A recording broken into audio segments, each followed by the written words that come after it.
Why retire now? I really believe that whenever something this big, this important, an important decision like that happens in anyone's life, it's something you feel. It's not something anyone could tell you. It's just I have a lot of things going on outside of my fighting career. My family, a jiu-jitsu school to take care of. I train other fighters. So perhaps I felt like I wasn't giving 100% to everything and doing everything that I could. To be in the octagon, not 100% focused, to be in there, not giving 100% of everything that you have is a dangerous thing. You have to have a plan of how long you want to be in there and some of the things that you want to get accomplished. And if you're not getting closer to your goal, then why do it? I just felt that after the loss to Pyle, it just pushed me a little lower on the ladder. I felt it was going to take too much time to climb back up. I can't say that if I had won, that I would be retired. But I believe everything happens for a reason. You know, it's a professional sport. Everyone fighting in the UFC, they're the best fighters in the world. They train 24/7. It's 24/7. If you're not training, you're resting. And if you're not willing to do that, then why be there? You do take a lot of punishment. You take a lot of damage. And most of the damage really comes in training, you know, for us to be able to take that damage in the morning, then go do a conditioning session at night. It really takes the toll on your body. And I didn't want to wait until I got knocked out 4 or 5 times in a row for people to tell me that I should quit. I wanted to walk out of it happy. I wanted to walk out of it healthy. I wanted to walk away with it with love. And I think the next step is to focus on myself as more of like a diplomatic approach of being a coach, being an instructor, and being able to focus on my family. You know, my son was diagnosed with autism. Be able to be a resource for him. He's now training jiu-jitsu. Be able to be in there with him on some of those lessons. We already did jiu-jitsu on Monday. Yeah? You don't want to go Tuesday? No. And I would not be able to do this if, you know, I'm putting in 2-3 training sessions there. You cheated just a little bit. I retired before, and a lot of people were asking, you know, Ricardo, this is only the second time you retired, so for sure you'll be back. No, there's no chance I'm coming back. When I retired the first time, I was, 25 years old? Now I'm about to be 35. You know, 4 years from now, if I decide to do it again, I'm pretty honest. You know, like, you know, at 39 years old, I don't think I could do this. Not because I don't want to. It's just the level where the sport is right now. I don't want to be out there when I'm 40 years old. You know, I want to be doing other things. I want to be telling stories about how tough I used to be once upon a time. I miss being in there with the guys, but now I'm in there as a coach, and I'm always going to be training. My path as a fighter in mixed martial arts has ended, but my path as a martial artist has just begun. I want to get back to some jiu-jitsu competitions, competing with the gi and without the gi. Maybe Abu Dhabi, you never know. I'll always be doing martial arts. It's something that I love, and I want, whenever someone comes in contact with myself or one of my students, that they feel that love, that they feel that martial arts is something positive for them. We're here to study just being better people, being better citizens, being better parents, being better husbands, all right? And it all comes from training, but if you're not trained, don't tell me that you get better at anything. You know, I want to train the day that I die. I want to wake up one morning and I want to have a healthy meal. I want to go to the school and train, and then I want to go to sleep and not wake up the next day. Like, that would be ideal for me.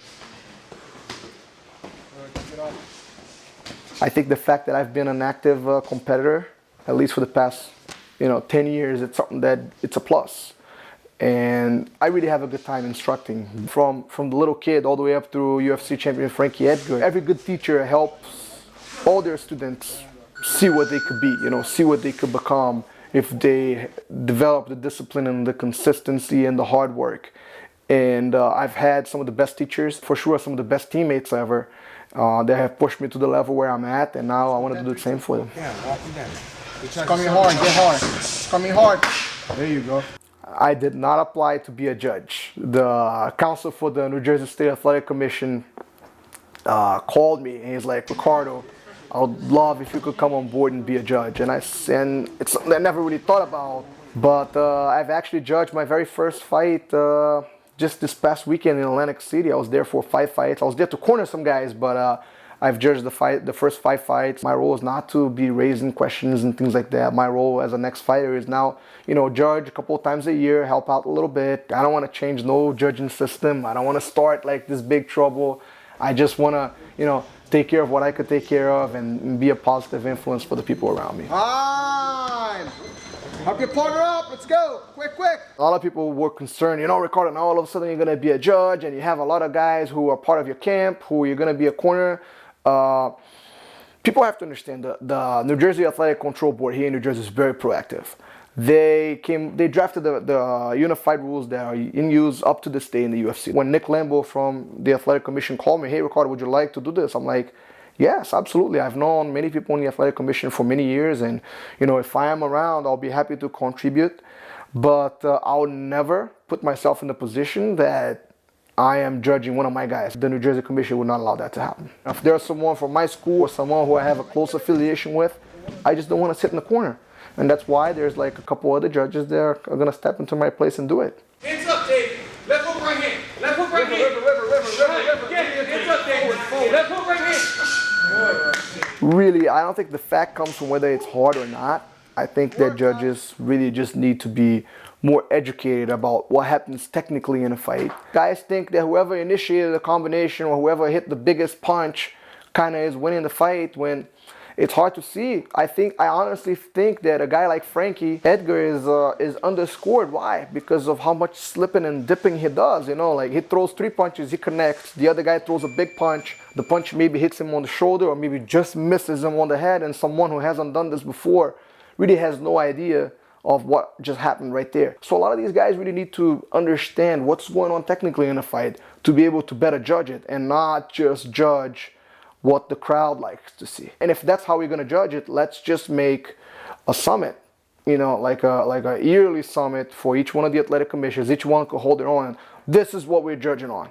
Let's put 10 fights, 10 of the most controversial fights of the past year. This is how it should have been judged because of this and this and this. It's always going to be controversial. I think it's always going to be a sore spot. But if we have a certain level of education, I think that it will make at least a little more consistent so that it's not so spread out. All right? Open the elbow slightly, put your hand under. Here. I really care about where the sport goes and I really care that the guy who's supposed to win the fight wins the fight. Like, that's something that's important to me, not just because of who I am, but because I've been there and I've been in some fights that I thought I won and that just didn't happen. So I care that the next guy doesn't have that happen to him. Ready, 1, 2, 3. I'm just tired of hearing the word retirement. That's really not a good word to hear. I want to thank the fans. Really, we have the best fans of any sport, and I think that we have the best athletes of any sport, and it's great to be a part of it. I'm not walking away from the sport by any means. You're still going to be seeing me in the corner of a couple of guys. You're still going to be seeing me judging some fights, and I'll be around. Thank you for everything.